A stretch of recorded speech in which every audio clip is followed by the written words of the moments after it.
واحنا جت عربيه ميكروباص فيها بنت اسرائيليه وراجل اسمه مناحم. مناحم تشابه الاسم، بس هو اسمه مناحم فعلا. بيتكلم عربي زي بالظبط زي متمكن من اللغه العربيه، بس اللكنه الشاميه. فقال لي يا كابتن اتعرف بيك، قلت له انا كابتن ابو بكر، ده كابتن توفيق شعبان، ومعانا مضيفه. فقال لي انتوا معاكم الميكروباص، كان معانا مهندس اسمه نادر، على حساب القوات الجويه الاسرائيليه. رحنا مطار تل ابيب، لقيت الاسرائيليين في مطار تل ابيب بيتصورونا مبسوطين، هم شايفين طياره الابريفيشن سير يونيفورم يعني تبع مصر، وبيتصوروا جنبنا مبسوطين ان هم بيتصوروا مع العدو بتاعهم المصري. رحنا مطار عفان. رحنا حضرتك فندق الهيلتون، وقلت لزمايلي خدوا بالكم ان انتوا متصورين داخل الاوض، محدش يعمل اي حاجه فيها اي حاجه شك. طب حضرتك ده بناء على شك ولا على؟ لا انا عارف ان هم يعني عدم امان ليهم. طبعا انا طبعا لا امن غير لنفسي وابن بلدي. فاحنا نزلنا اول يوم، مشينا عملنا جوله في تل ابيب، وهم على فكره في ناس منهم كتير بيتكلموا لغه عربيه. في هناك عرب بيتكلموا في لا، وفي كمان اسرائيليين من النوع اليهود العرب. في يهودي اسرائيلي من العراق، في من سوريا، في من اليمن. بالظبط كده. انا تاني يوم طلبت من المسؤول الامني بتاعنا اللي كان ماشي معانا يعني، اللي هو مناحم، قلت له انا عايز اروح القدس وعايز اصلي هناك. احنا ركبنا العربيه، رحنا دخلنا الضفه الغربيه وعدينا على القدس. طبعا هو طول ما هو ماشي بيقول لي هنا هو كان في موقع اردني، بس احنا احتلناه في ظرف دقيقه واحده. هنا كان في ناس كتيبه جنود اظن اردنيين مع سوريين، بس احنا احتلناه بسرعه. قلت له على فكره انا كنت اول واحد ضارب اصبت. الحقيقه انا اصبت، قد تكون وقعت قد تكون لا، لكن انا اصبتها مصورها في الكتاب اللي انا عامله، اللي هو طيار الريس، اللي انا بتكلم فيه على الاشتباكات القديمه، طيراني مع سياده الرئيس السادات والرئيس السابق مبارك. وقلت له كاتبه الاستاذ عطيه، احمد عطيه الله. وبعدين انا رحت دخلت على قلت له انا على فكره انا واحد من الناس اللي اتضربت في الثغره واصابنا، انت عارف القاده بتوعك اللي هم في الثغره منهم شارون. احنا وصلنا القدس، شفت القدس، قلت له عايز اصلي في المسجد الاقصى. دخلني على قبه الصخره، قال لي هو ده المسجد الاقصى. عرفت فيما بعد ان قبه الصخره بيقولوا عليه المسجد الاقصى عشان لما يهدوا المسجد الاقصى يبقى هو ده المسجد الاقصى اللي هو قبته ده.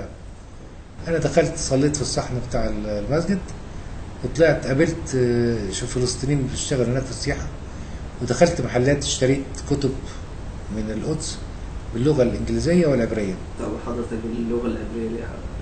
لا هو كتابهم عاملينه في نص للسياحه بالانجليزي وفي نص بالعبري عشان الشعب بتاعهم. وانا راجع قلت له اللي هناك ده المجموعه دي، قال لي المجموعه دي بيعوموا في شباب من الجامعه العبريه عند البحر الميت. دخلت واتكلمت لهم، قلت لهم شالوم شالوم، في حد بيتكلم عربي؟ لقيت هم حدود 30 واحد اعتقد من كليه العلوم كليه الطب لابسين بلاطي بيضاء، لقيت فيها 10 كده بيتكلموا لغه عربيه. فقلت لهم انا طيار مصري، كنت ساعتها رائد طيار، بنلبس اللبس المدني الحقيقه عشان ما ينفعش ننزل في لابسين ميريو. فقلت لهم انتوا بتحاربونا ليه؟ قال لك لا انتوا اللي بتحاربونا، ايام جمال عبد الناصر انتوا هديتونا نرميكم في البحر. وقعدنا نتكلم في السلام، قعد يقول لك ان احنا مش ضامنينكم في السلام لان اللي فات عبد الناصر هاجمنا وكان عايز يرمينا في البحر. السادات عمل مؤتمر السلام، يا ترى اللي بعديه هيقول ايه؟ انتوا اللي بيتكلم هو الرئيس فقط مش انتوا. قلت له لا احنا شعب لما بيقبل بالسلام بنطبقه، احنا طول عمرنا شعوب تحب الامان والسلام. خلاص كده. حضرتك انا سبت القدس والضفه الغربيه ورجعت تل ابيب، خدت عزرا وايزمان واحنا راجعين بقى تاني يوم على القاهره، وكان بيحل اعتقد مشكله طابه، واحنا راجعين قال لي يا كابتن بالعربي طبعا، هو عربي على فكره، كنت بساله حتى باللغه العربيه ايه الفرق ما بين حزب الليكود وحزب العمل. انا شايف الليكود متشدد، لكن العمل على حسب ما بقرا في الكتب وكده انه وفي الجرايد انه يميل الى السلام شويه. قال لي يا كابتن ابو بكر انت بتروح اسكندريه من القاهره في طريق الصحراوي في الطريق الزراعي، الاثنين بيوصلوا لاسكندريه، الاثنين دول حزبين لكن كل واحد ليه فكر في الحل بتاع المشكله. احنا حضرتك واحنا راجعين قال لي انا عايز انزل العريش عشان اشوف الجنود الاسرائيليين اللي هناك وتفقد القاعده اللي موجوده هناك. طلبت الاذن من القياده بتاعتي ان انا انزل مطار العريش لمده ساعه وارجع، عشان المفروض انا لما اخد طلعه ما اعملش زي ما انا عاوز، لازم اخد كله باذن. نزلت في مطار العريش، ولما نزلت في مطار العريش لقيت الناس بتستقبل عزرا وايزمان استقبال عادي جدا، مفيش حاجه اسمها وزير، مفيش حاجه اسمها حاجه خالص من ده. لقيت حضرتك الجنود الاسرائيليين قاعدين ولا كأن في وزير ولا كأن في حاجه، وعادي شخص عادي. لكن وقت ما ابتدى يجتمع بيهم وقفوا انتباه مظبوط واحترام مظبوط، عمل معاهم المحادثات، وبعدين خدته ورجعت الى القاهره. دي الطلعه اللي هي كانت مع، انا حكيت عن شارون وحكيت عن عزرا وايزمان، وطرت طبعا مع الرئيس فرانسوا ميتران، ده راجل شخصيه عظيمه جدا.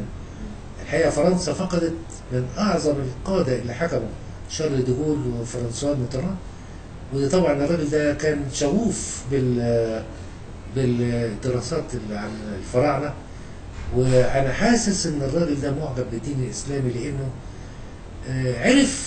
وعرفت عن اللي هو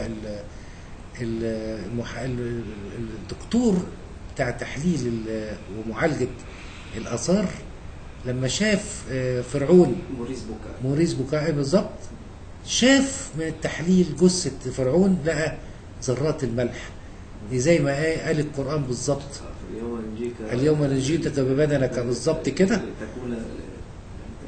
واستقبلوا فرعون بتعظيم سلام مظبوط عشان يعالجوا الجثه بتاعته.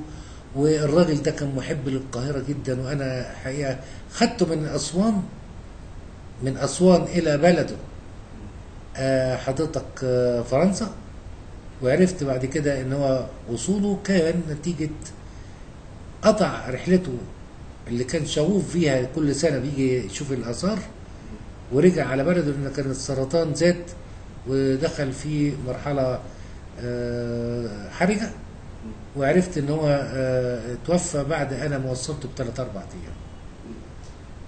حضرتك